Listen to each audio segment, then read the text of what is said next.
Good afternoon. Welcome back to Three of Swords Gaming. We are going to do another new player guide, and this time we are going to be talking about elite specializations. So let's start out with what are elite specializations. Well, elite specializations were something that were added with expansions that diversified the way each class could play the game, with the exception of Revenant that didn't come along until the first expansion anyway. But they too have elite specializations. So fundamentally, changes the way each class can play the game. And I'm going to start out by showing you what I'm talking about. So this character is a Necromancer and already has one of the elite specializations, which we can see right here in our build, Reaper, on this third trait line. Elite specialization will always be accessible on the third trait line. You can see them right here. If you're a core Necromancer, if you're on a free-to-play account or you just haven't got to expansion content yet, you have these 5 trait lines accessible to you. And that's fine. You can absolutely play that way. We all did for the first few years of the game. But now, with the addition of expansions, Reaper, Scourge, Harbinger, Ritualist, all available if you have that expansion. So currently, this character is a Reaper. What does that mean? Well, what that elite specialization has given me is a few things. One, it gives me access to new skills over here on the utility side of my skill bar. And for Reaper, those came in the form of Shouts, a type of skill that was not previously accessible to Reapers. So I could potentially, or to Necromancers. So I could potentially run all that, all of which are Shouts, on my skill bar. It's important to note that certain types of skills, for example, a Well, or a Shout, or a Stance, or whatever the case may be, does have interplay with other parts of the games when you start talking about the trait line itself, when you start talking about sigils or relics or runes or whatever the case may be, things that you're going to incorporate into your build, right? So maybe you have a particular rune or you have a particular relic over here, and it will say, does a certain thing in regards to a Shout or in regards to a Well or a Stance. Well, having those types of skills gives you access to facilitate that that kind of symbiosis or that interplay within your build. So getting new types of skills with the elite specializations enhances build diversity, right? Additionally, elite specializations gave access to weapons that were not previously available. So right now you can see I'm holding an axe and a focus. Those things were already available in core to Necromancer. What the Elite Spec Reaper gave access to was Greatsword. Now, for a majority of the game's history, when you gained access to that weapon through the Elite Specialization, so in this case, Reaper giving access to Greatsword, the Greatsword was only accessible while using that Elite Specialization. In other words, when Path of Fire came along, if I abandoned being a Reaper and became a Scourge, which is another Necromancer Elite Specialization, I no longer could use the Greatsword if I was a Scourge. I had the option of using a Torch instead, because that was the weapon introduced with Scourge. However, in the story here, we'll take a look. When Secrets of the Obscure came along, after 3 Elite Specializations had already been introduced, one with Heart of Thorns, one with Path of Fire, one with End of Dragons, Secrets of the Obscure, instead of giving us an Elite Specialization, gave us a little collection that you could do and a little story that you could follow, and it would unlock those weapons to where they were no longer tied to the elite specializations. So if you got that in Secrets of the Obscure, then now you could use a variety of weapons across the different specializations, regardless of whether or not you were currently using the elite spec associated with that weapon.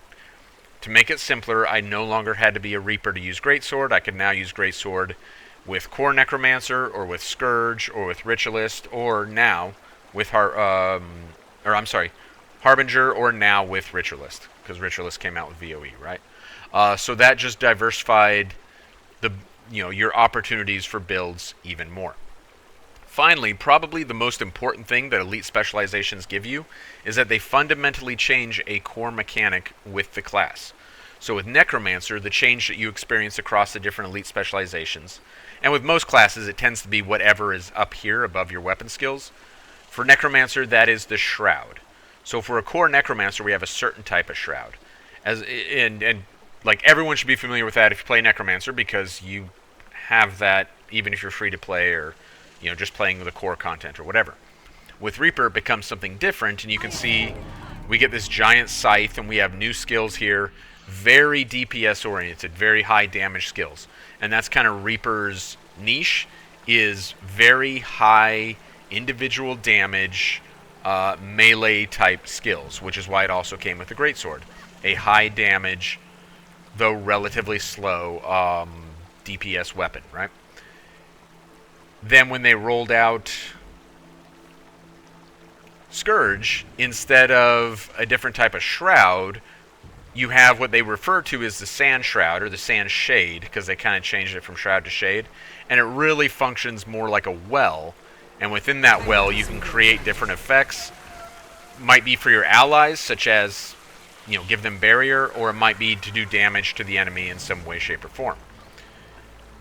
With Harbinger, you again get a shroud that fundamentally functions like a shroud, very similar to the Reaper Shroud or even the Core Shroud, but it has different interplay with your health. So if you see I go to this and I use some skills, you'll see my max health actually drop because I'm tapping into this shroud. So there's some different core mechanic changes, and of course, again, we have different utilities as well, right? So with Harbinger, it's these potions that you can throw, and they kind of act as like a little bit like wells, but they're AoE effect-based skills that you can do different things either for your party or against the enemy. Fundamental MMO stuff. And finally, Ritualist.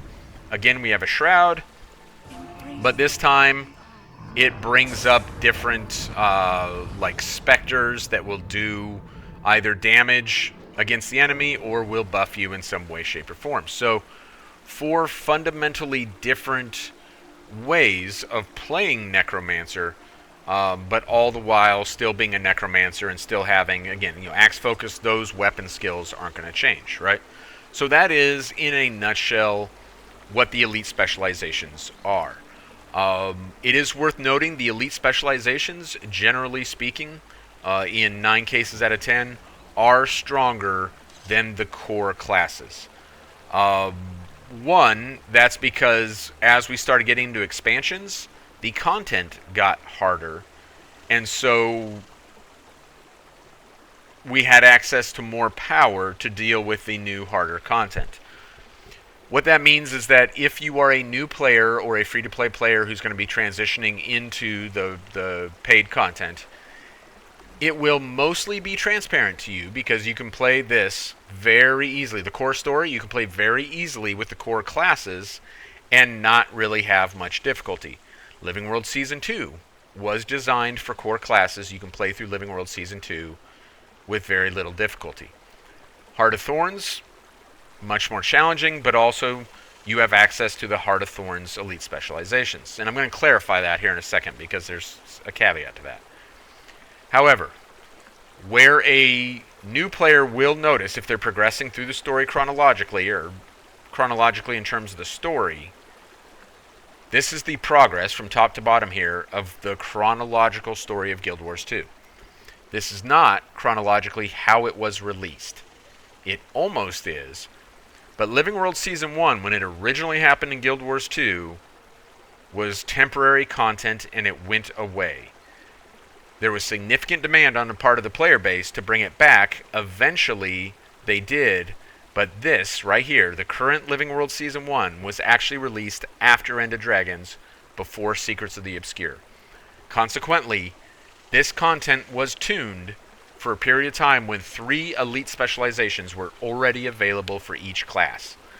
This content is significantly harder than Core Story or Living World Season 2, and if you're playing it with only the core classes, you will find it to be pretty challenging for the average player. If you're some kind of elite gamer, maybe you won't really notice, but most players are going to notice this content being significantly harder without an elite specialization versus the content that kind of sandwiches it here. Alright, so let's talk about how do we access the elite specializations.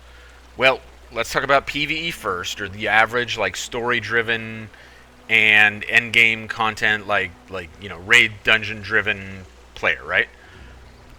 First thing, you have to own the expansion. So if you're a free to play player with only access to the core story, the elite specializations are not accessible to you. If you have paid content, so let's say I've paid for all this content, I've only played the core story, which this particular character hasn't, but I've only played the core story,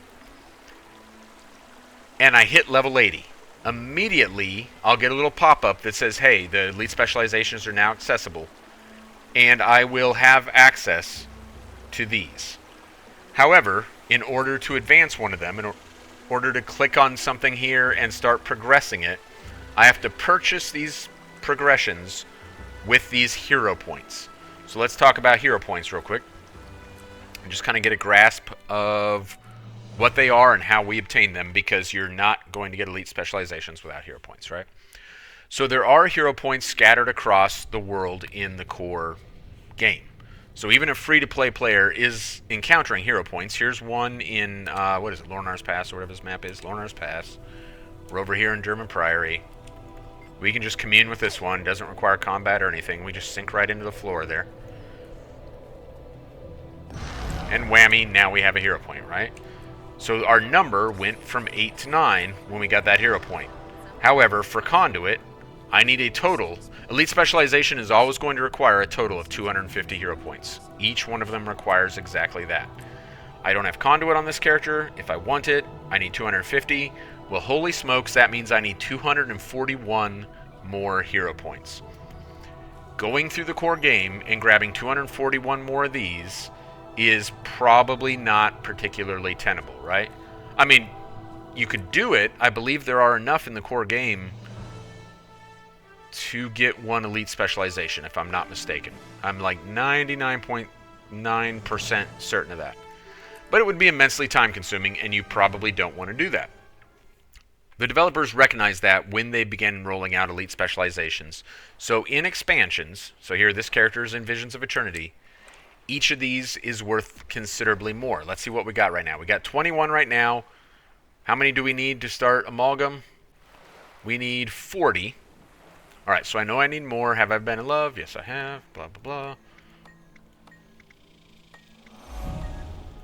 And now we got 31. Each of these is worth 10 in the expansions. So if you're a open world player, PvE type player, then blasting through the expansion hero points is by far the fastest way to gain access to your elite specialization. So now I'm that much closer to Amalgam.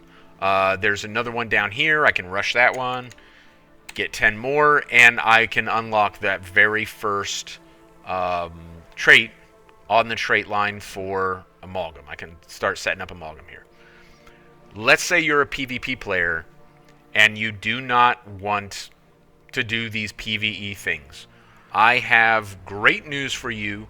You don't have to do it at all. Now, to be clear, I am not a PvP player.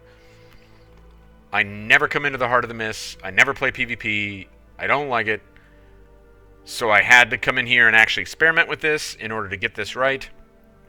But I wanted to make sure I was right, and I am. If you have the expansion, you immediately have access to the elite specialization in structured PvP. You don't have to go get the hero points. So now that I'm in structured PvP, I can come in here, I can go to setup, and I can switch to Amalgam, even though I didn't get the hero points to unlock it in PvE. There we go. Now I have my build, if this is a tenable build in PvP, which I'm quite certain it's not. But I would, in theory, be good to go, right? I would have to make some other changes here because I don't play PvP, so nothing here is set up. But you get the general idea. Bottom line, for structured PvP, the moment you have the expansion, you already have access to the elite specialization. However, maybe you are not a PvP player. Maybe you're a primarily world versus world player. You say, okay, that doesn't apply to me, but I do want to be able, to get the elite specializations, and I don't want to run around, the open world. That's fine. You still don't have to. While you are progressing your world versus world ranks, you will get a currency which this account almost certainly doesn't have any of. Let's check here. Yeah, not a single one. Testimonies of Jade Heroics, right? Or actually, it's Castoran Heroics now. It used to be Proofs of Heroics, then it became Desert Heroics, then it became Jade Heroics, now it's Castoran Heroics, apparently. So, presumably, if you're playing World vs. World right now, and again, I haven't played World vs. World in the last couple months, you'll be getting these. These should all be Legacy. You can still use them, but now this is what you'll be getting. These can be converted to hero points. Essentially, when you spend these, it unlocks a hero point, or in either the open world or the expansion, depending on how many of those you spend, and you don't have to actually run around the open world unlocking them.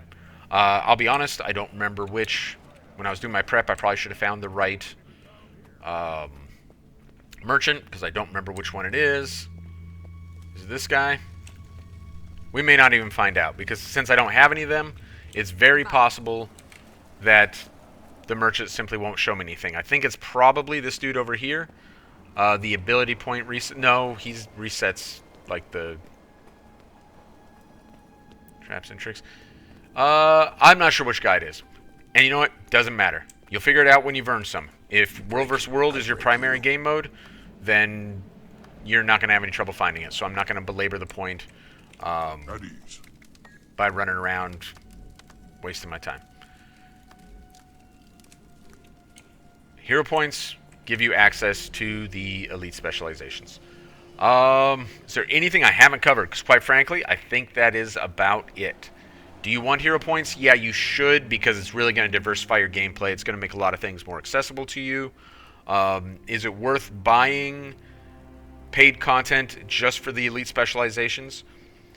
If you have 40 to 50 hours in the game and you're having fun and you're enjoying playing it, yeah, you should buy paid content. You're going to get much more out of the game, not just elite specializations, a lot of things, but that does include elite specializations. So strongly recommend that if you're actually enjoying the game. I think that's it. I think that's everything on elite specializations. One more small note, and it really genuinely is a small note. The weapons that you get for the elite specializations with Heart of Thorns, Path of Fire, and End of Dragons, there are collections associated with those weapons, to convert them into ascended weapons. So it can be, particularly for End of Dragons, where it's a bit easier. For Path of Fire and Heart of Thorns, it's a little bit more time consuming and a little bit more expensive. But you can convert those weapons to ascended, and it can be a viable means of gaining access to additional ascended weapons. So something to think about there as well. I was wondering if this was the guy. I don't think it is. All right, I'm done looking for the guy. I'm done talking about elite specializations. Thank you for joining me today. Hopefully that was at least a little bit helpful. Probably not that helpful in terms of actually using elite specs, but if you're a brand new player and you weren't even sure what people are talking about when they're talking about elite specializations, that's what it is. Instead of adding more classes to the game, they diversified ways to play existing classes, and essentially, it may actually be the better approach. Kind of depends on what kind of player you are. All right, thank you. You have a good one, and I will catch you again soon for another new player guide. I still got a few topics left to cover. So I'll see you then. Thanks.